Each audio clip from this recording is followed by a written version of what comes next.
Hello, welcome to the Boostly Academy. You know who I am by now. I've just finished my video interview with Danny from Optimize My Airbnb. Now, I really have been looking forward to this video for a number of reasons, and we will go for it in the chat. But firstly, Danny was one of the first load of people to be hired by Airbnb in San Francisco all those years ago when they got started. He has since stopped working at Airbnb, started up his own portfolio, but is now traveling the world staying in Airbnb properties. He's closing in on his 700th night straight of staying in Airbnb properties. He is one of the best when it comes to figuring out Airbnb. His website, Optimize My Airbnb, is one of my first places that I go to when I want to find out more about Airbnb. And his Instagram, his YouTube channel are phenomenal. I have been waiting for this because he travels and I travel, and we've been waiting to get the perfect time where we can do this, and that has happened this evening. We talk about a load of things from digital guidebooks to QR codes to emojis in the title, talking about the new commission charges, talking about Airbnb taking over Hotel Tonight. But Danny then leaves you with a couple of quick tips and tactics that you can do right now to get improvement on your Airbnb listing. And if you watch until the very, very, very end, the last 50 seconds, he will leave you with one thing that you will do that will give you more reviews, more 5-star reviews, which then in turn gives you more visibility. I really appreciate Danny's time, and this has been one of my favorite interviews. Danny's all the way over in Moscow in Russia. I'm in Stockton, worlds apart, but this video lasts about 45 minutes. Please sit back, watch it, devour it, make notes, make changes. If you've got any questions, drop it in the comment section below. Without further ado, everybody, Danny from Optimize My Airbnb. Yeah, I was working at Airbnb in finance, and that's where my finance career ended. And then I started a new career, which led me to where I'm at now. But some interesting things happened in the year after Airbnb, which is very specifically why I do what I do now, which is Airbnb optimization, helping hosts, kind of simplifying Airbnb. Every year it gets a little bit more complicated, I used to play video games. I used to play like Sega Genesis with those easy controls. And now once the video games came out nowadays, they're just way too complicated for me. And I kind of view Airbnb the same. Like it keeps getting layers to it. So I try and simplify it. And the year after I worked at Airbnb, I worked for an Airbnb property management company, which was very new at the time, as was Airbnb. But this is where I kind of started realizing, okay, there's obviously, but it just didn't click. There's an algorithm, there's a search. I'm doing these things and I'm getting bookings right away. That's where it all came together. In 2016, I started, it was Analyze My Airbnb. Now it is OptimizeMyBnB.com. And I refine it. What I'm known for is my optimization reports. 6 months ago, I released a new product which helps automate a bunch of your processes, increase the guest experience. And I do all this while living in Airbnbs. Right now, I'm speaking to you from my 30th country, Moscow, Russia, and I'm in an Airbnb in the Tverskaya district, for any watchers who have been here before. I was the 700th, coincidentally, I was the 700th employee at Airbnb, and I will be passing my 700th night on Airbnb as a guest during this stay within the next couple weeks. Nice. That is a lot of nights in an Airbnb. So currently in Moscow, Russia. Can you just sort of fill us in on some of the other countries that you've been in over the last nearly 700 nights? Yes, I've been to 6 continents. I've been to Morocco on Africa. I've been to European countries as far up north as Finland and Estonia. I've been down to Colombia, Canada. I've been to a bunch of Asian countries earlier this year, and now I'm in Eastern Europe. I go to Ukraine next. Kazakhstan is probably my most random country I've been to. That was last month. So I stay 1 month 1 month per city. And at the end of that month, I review the Airbnb, just a quick 10 minutes. Hey, these are the things that could be done better, in my opinion, things that the host did great. And it's interesting that I always have something to say. Well, I think at least, people view it. Yeah. But I thought when I first started, I would kind of say the same things over and over, but no, it's always something different. Yeah. And to fill in a sort of gap of how we got to know each other, for a lot of people, that I spent the first 4 months of this year in Bali. And after following Danny for a while on Instagram and the manager of the resort in Bali there, we sort of found out that Danny was on his way through Bali while I was going to be there. So as soon as I knew that was going to happen, I had to meet him. So we reached out and found out that it was going to be near where the resort was. So we invited him down, stayed for a few nights, got to know each other, and we did a bit of Airbnb work on the property whilst there, and have kept in touch since. But it was during that stay where I really got to see hands-on just how simple little tweaks, and we're going to leave you today with our video at the end of this chat talking about some simple little tweaks that everybody can do. And it has worked. It's not just just tactics that people can say and they don't actually work. These tactics are working, and they work so well. We're going to talk about some of them during this video, but make sure you do stick to the end, because we're going to leave you, Danny's going to leave you some simple tactics and tips that you be doing straight away after this chat. So we're going to start by talking about something where a lot of people don't do. And I think what is really good about what you're doing right now, Danny, is that you're from two scales. So number one, you are the owner, as in you have property where Airbnb guests stay, but also as well right now, you are the Airbnb guest. You are the guest, and you are experiencing in so many different ways the things that people do well pre, during, and post stay, and things that people can improve on. And I love from following the Instagram, and we'll get all the links for the Instagram and the ways that people can keep in touch after this chat, but following the story, seeing these live videos, going through what people are doing well, not so well. But one of the things that I've noticed, and chatting to everybody who's watching this video, is the pre-stay is so crucial. Communication, making the guest aware of what to expect when they arrive. And there's something that you introduced me to, and we're going to talk about it now. It's called Hostfully, which is a digital guidebook. So could you just please, in your words, explain a little bit about Hostfully, about online digital guidebooks, and why you recommend them and why they work? Yeah. You remember the last time, maybe not for you, but play along with me. Remember the last time the guest asked you where they can take out the trash, or where they can park, or how to work the AC, how to work the TV, how to work the coffee maker?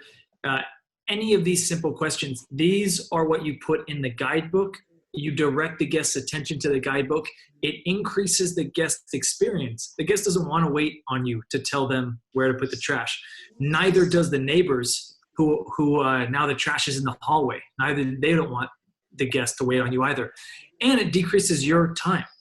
No one does this. In my 700 nights, I have never received an electronic guidebook. There's one here, and this is very, very rare. He printed it out, and it's great. It's so great because it's so rare. And he saved himself time. He has a washing machine here.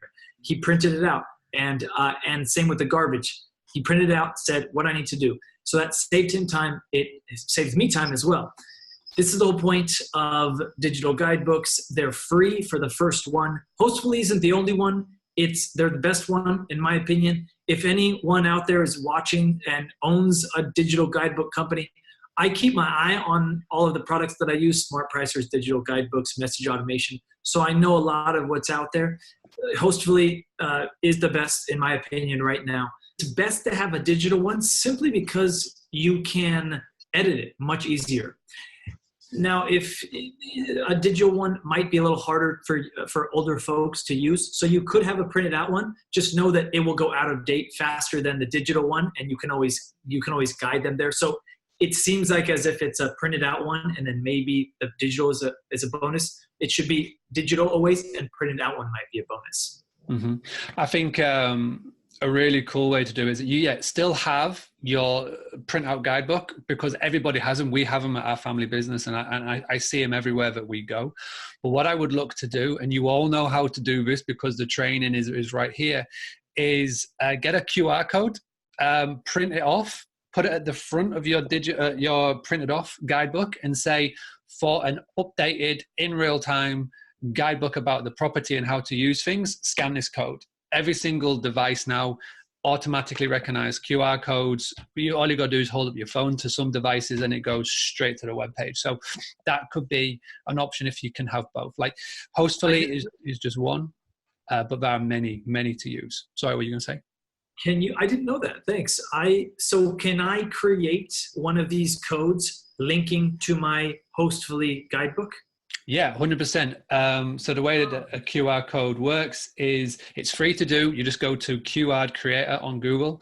They're 100% free. You just put in the URL on where you want people to go, and it can be any URL, like a YouTube video, a social media page, a web link. As long as it's a physical web link where people can go to, it will just direct them to. And now on iPhones, you just open up the camera, and you just basically hover over a QR code and it will take people straight to the Safari link. And Samsung, I think, is even better. I think Hawaii phone maybe even better, where you just literally have to hold the phone up to it and it takes people straight there. So okay, I've got the Google Pixel, so I'll give it a try after this call. Yeah, give it a go. And it's the reason why I use QR codes and why I do a training session on it is because people, when they were leaving our property, we stuck QR codes on the back of the door, and we put, as you were leaving, leave us a review on TripAdvisor. All you got to do is scan this QR code.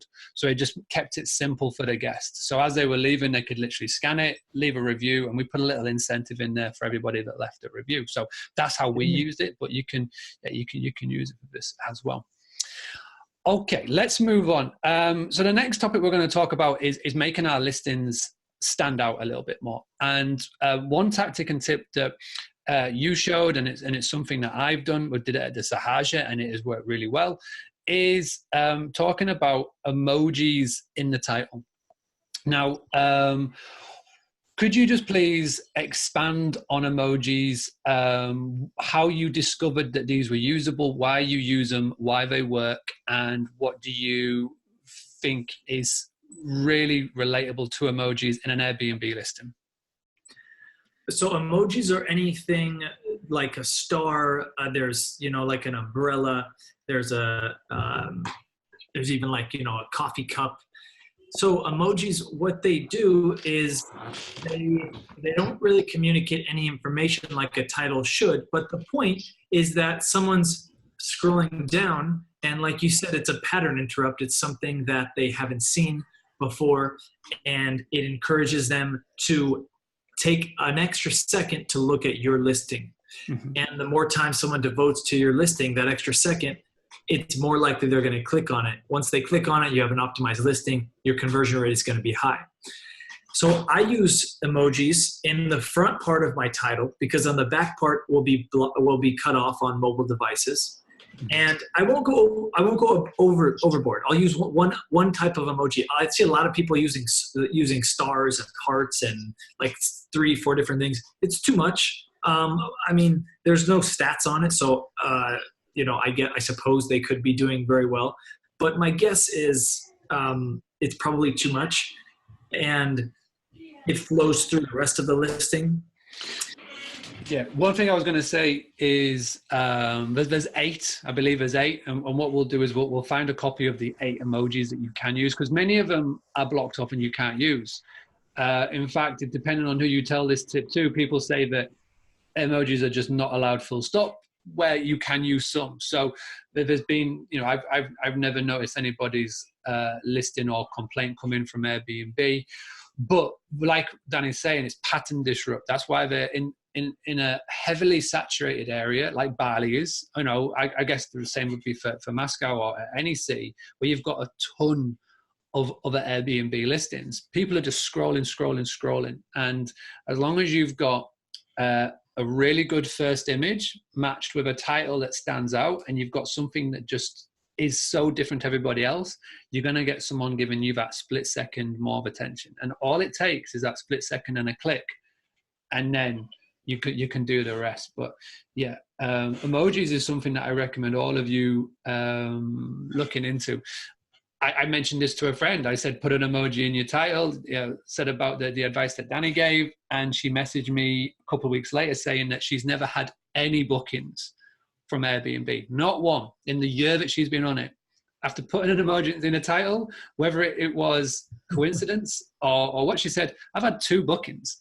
So I was like, it works. That pattern disrupts, standing out that little bit. I mean, to be fair to her, the pictures were a bit of a mess beforehand, but she changed it to show off the view and the stunning area. And I think a combination of the 2 things has definitely been one. So 100% look into it. Have you got anything more to add on emojis, or are you good? Just that the main point of a title is to communicate information to the guest to have them book. And so use emojis as a bonus, 1 emoji here and there. I use maybe like 3 emojis maximum in my title, and I do it to separate. I put usually an amenity, and I'll do an emoji to separate out the amenities. Yeah. Just quickly, just going on a tangent, just break down what you believe to be a really good Airbnb title, because you get so many people be not very creative with it. For example, with booking.com, with Expedia, you can't be creative. You have to sort of use and go within the parameters that they set, but Airbnb give you that creativity. So how do you bridge a title? How do you make yours stand out? Because so many people just put the name of the business. They'll just put the name of the B&B. How do you do that? Yeah, there's so many ways to stand out. The very basic is any amenity that you have. Do you need to take a break? No, we're good. We're good. Any amenity that you have, you can list that in the title. That's going to bring you better than 90% of titles. But to go a step further, in Bali, to give that as an example, when I was searching there, it was almost impossible to find a fully functional kitchen because most people go out and eat there. But I like to cook. And so and people go to Bali, they like to cook. So if you had a full kitchen in that market, I would highlight it because it's unlikely that your competition is going to have it. And for those few people who actually want a kitchen, yours is going to stand out very high. To give another example, here in Moscow and most of the world, people don't have dryers, washer and dryer. But here they do. He does. I didn't know that before I came, but when I came, it was awesome. If he should put that in his title, it's a very rare amenity, especially if he's going for business travelers and folks staying for more than a week where they would need to do a dry.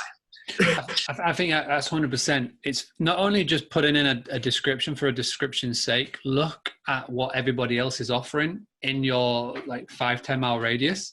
Focus on, again, look at who your customer avatar is. Look at the type of people that you attract and match a need to what you're offering.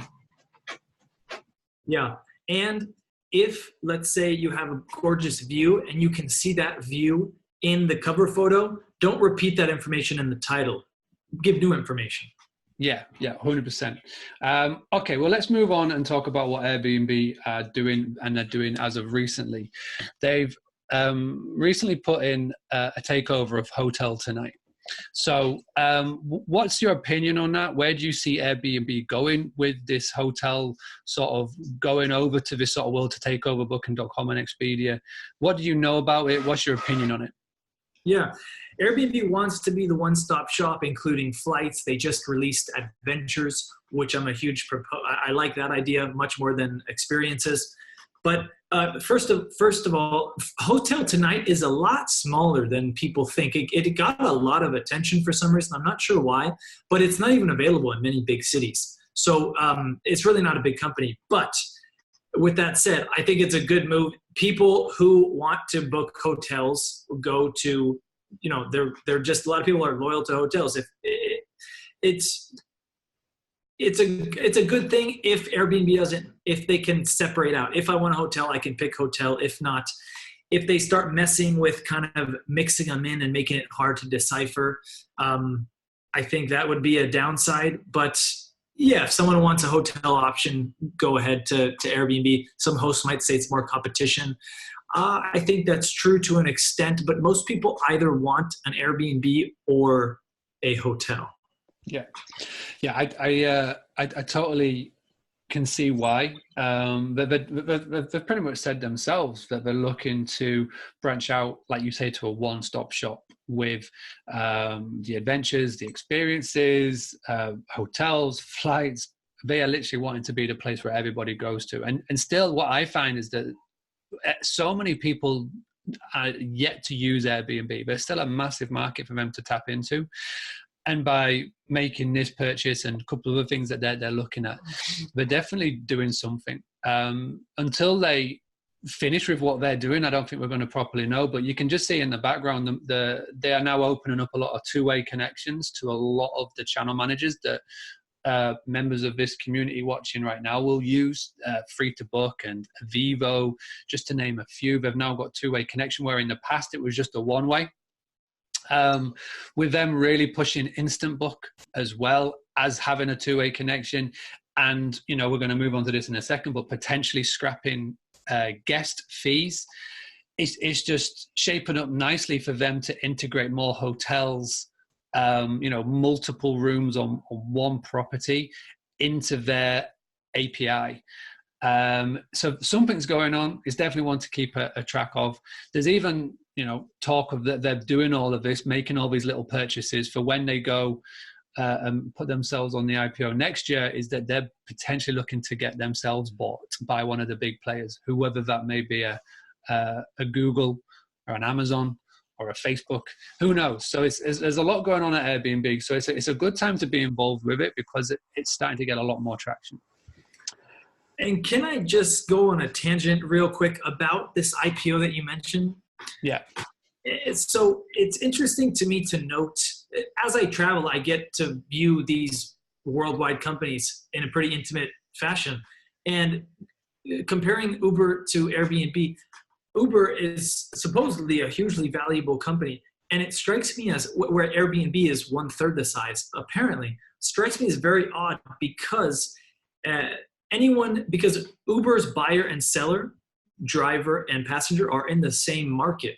So any local competitor can come in and corner that market, and they have. I can't remember the last time I used Uber. Well, I can. It was in Panama, because they use the US dollar there, and Uber's there, and I have Uber credits. So I used it in Panama. All the other cities I've been to, it's all local competitors. Yandex, here where I'm at, Gojek in Bali. Whereas Airbnb, it's impossible to have a competitor, because their buyer and the seller, they know where their seller is, the property owner, but the buyer could be anywhere in the world. So for a company to come in and be a competitor, it'd be just so much harder. The barrier is so much higher. So it strikes me as odd. Anyways, I wanted to get that out here on the record on your video here. Nice. So let's go and look at something else that might be happening with Airbnb. We just briefly mentioned it. There's rumors and there's definitely movements going on. Skift have talked about this recently. This is being recorded in June 2019. There was a recent article in May about Airbnb messaging hosts in different countries, and they are asking if they want to flip from a 3% commission model to a 14% commission model, and getting rid of guest fees. So this is something that has been spoken about. The Facebook groups are talking about it. We don't know what it means moving forward, whether it's going to be the whole of the world, whether they roll it out to all, or if this is just in test mode. But what opinion do you have on it if they do get rid of guest fees and they flip to a 14% straight commission model? How do you think this will impact many Airbnb owners, and what do you think that would entail for the rest of the model? Okay. To go back to the Uber example before, and then I'll flip it to Airbnb at the end. Prior to Uber, it was taxis and public transit, and you would take a taxi. At least for me, taxi was an expensive alternative. I would take that in only a few situations, most of the time opting for public transit. Nowadays, I don't take taxis still, but I never take public transit. I always take Uber, because what they've done is they've made it so the process so comfortable. And when I'm saying Uber, I'm saying any of these Uber-like apps worldwide. They've made the process so easy that it just doesn't matter so much the price. I'm sure, and in fact, in some countries, it's cheaper to take a regular taxi than to take an Uber. So with Airbnb, they're at a point now. I don't know if they're at a point now where they can flip it, and a lot of people, like, they're going to change it. I'm not going to go anywhere. I'm not going to start using hotels. A lot of people are loyal to Airbnb and also they're going to flip it on for everyone, at least in a market. So it's not like your competition is getting this as well. And so the 6%, the host already has 3, the 6% on the guest is going to go to the host. So that's 9. So that's an additional 5% fee, I suppose. Yeah. So I think it will all even out in the end. Also, just note, Airbnb's tested a lot of different pricing strategies, including charging you more if you do strict cancellation policy. Most of them, I think all of them, have not been implemented. So it's not unlikely that this also will not be implemented. Yeah, I guess it's just one to watch.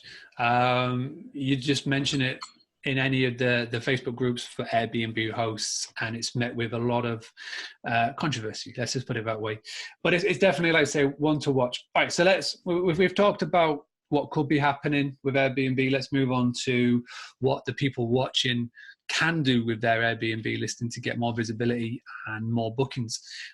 So let's move on to mistakes. So you have seen and you know a lot of Airbnb hosts. You witness this on a day-to-day basis with your reports that you do for Optimize My Airbnb. But what would you say is the one big mistake that you see Airbnb hosts make on a daily basis?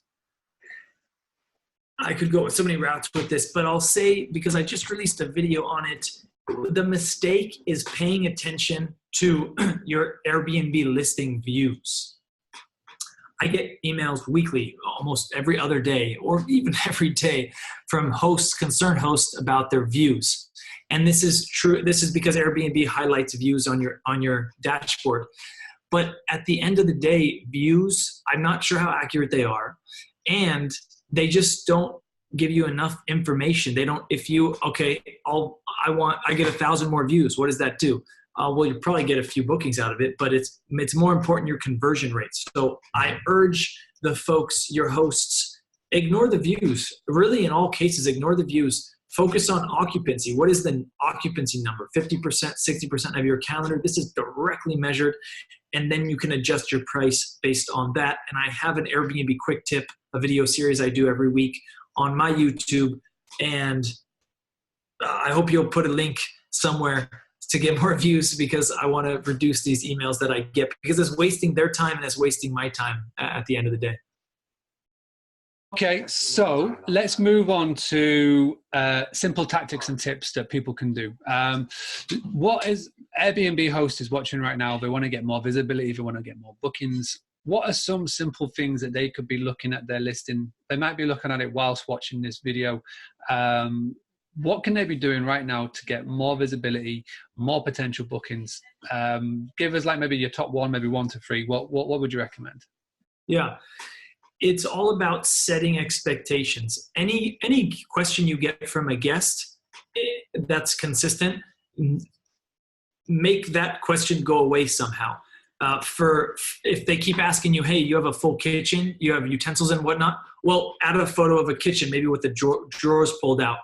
What I do on mine, and what I recommend everyone do, is add a floor plan. This eliminates set all expectations. They know exactly what they're getting. And that way also, you don't have to do 10 pictures of an individual room, 10 angles, so they get the photo. And you don't want to do that either, because they're missing out then on the 60th photo. People don't scroll past the 20th photo, really, unless they really, really like a listing.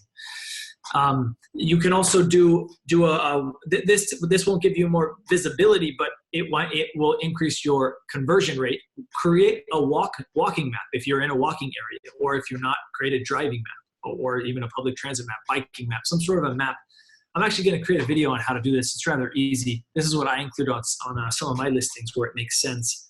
And Also, specifically for how to get more visibility, I have a blog post, how to re-optimize your listing. It's bullet points, like 12 things. You don't have to do all 12, just do a few of them, whichever ones you think will have the most impact, and then see how it goes, and then maybe do some more later. I like that. And we will definitely include the links to the blog, to the YouTube, to the Instagram.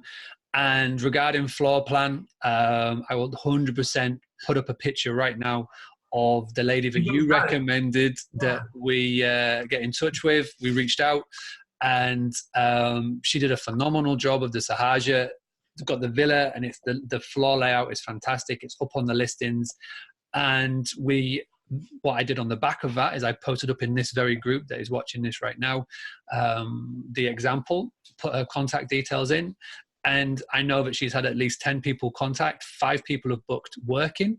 So yeah, phenomenal. It's, I think that having a floor plan is something that so many people miss out. And you can not only use that floor plan on Airbnb, you can put it on your website, you can put it on booking.com, you can put it on Expedia, you can put it on your social media, you can put it anywhere, and it will just help give your guests an idea of what's around. I mean, the expensive option is if you've got Matterport cameras, you know, you can have a VR virtual reality walkthrough, but that's a video. You can't have them on listing sites. They are expensive.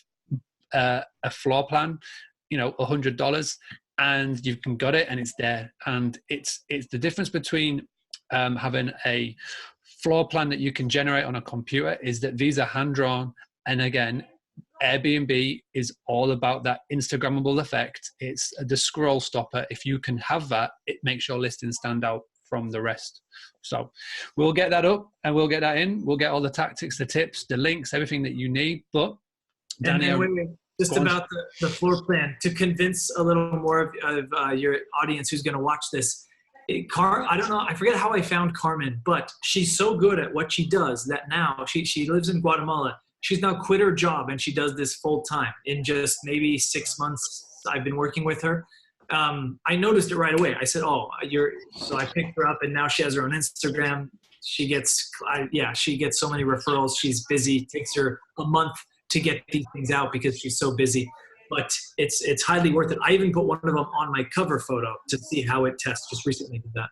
Yeah, I think, thank you for that recommendation. I think that she is phenomenal. She's going to probably have to start outsourcing too, because she's going to have so much work coming, because she's very, very talented. And her Instagram, again, we'll put her Instagram link in. You can go follow. She's a very talented lady. And again, it's all about making your listing stand out. It's about the pattern disrupt, and that is emojis and that, phenomenal. All right. Really appreciate your time. If anybody wants to, the quickest and easiest way to reach out to you after this, what is the best method to get into your inbox? Go to www.optimizemybnb.com, and in the lower right corner, you're going to see a blue dot. That's a chat feature. And you can chat me. If I'm not online, it will send me a notification and I'll get back to you via email. But if I am online, which is most of the time, though consider the time difference, I can get back to you right away. Optimize, for those of you watching, Danny is obviously American. This is Optimize with a Z. It's not an S. That's how we spell it in the UK way of spelling it. So. Though you can type it in that way and you'll still, I bought that URL too. There you go. Nice, forward thinking. All right, Danny, really appreciate your time. Really appreciate this video. And yeah, everybody, please reach out. Say thank you for this video, or after you watch this, please go check him out. And like I say, Danny can work with you on further ways if you want to reach out for a more one-on-one basis. But yeah, loads of free advice on his YouTube channel for those of you who want to consume that first. All right. Thank you. Thanks for watching. As always, comments below. Let me know what you want to see next. But this is being the Boostly Academy. Thank you for watching. Send all the way to the very end. Quick tip. Yeah, go for it. This is only valid for those folks who are using message automation. Send this message out 4 hours after checkout. Sorry, 5 hours after checkout. Send this message. Say, hi, guest's name. Thanks so much for leaving the place in great shape. You can expect a 5-star review from me tomorrow when Airbnb allows. Safe travel, something like that. This single message for me, I think, accounts for a great number of 5-star reviews and an increase in the percent of reviews. This simple message, put it in and it works. Nice. I like that. All right. Brilliant. Thanks, buddy. Appreciate it.